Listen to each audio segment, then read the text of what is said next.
Ar tu žinojai, kad gydyti erekciją naudojami įvairiausi būdai, o remiantis naujausiais duomenimis, vienas iš pačių sudėtingiausių atvejų gydymas yra injekcijomis arba protezais. Tai yra tam tikrais sunkesniais atvejais taikomos būtent varpos protezai arba injekcijos.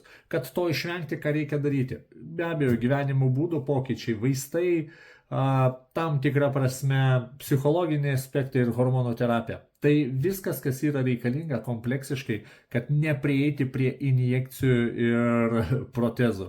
Aš manau, kad tu nenorėtum turėti protezą toje vietoje, kuri yra be galo jautri.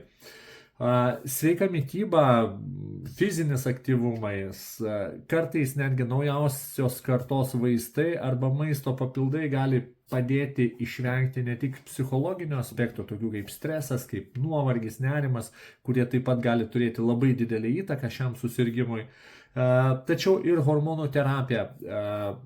Tai tam tikras vėlgi testosterono reguliavimas, tačiau su šitu reikėtų daryti atsargiai, todėl kad mes tai galime padaryti vėlgi natūraliais būdais, keičiant savo gyvenimo būdą, nes tai, ką organizmas gauna iš šalies, dažniausiai nustoja kompensuoti iš vidaus. Kaip tai padaryti? Parašyk man, pasidalinsim, pasitarsim ir prieisim turbūt prie teisingiausio sprendimo būdo.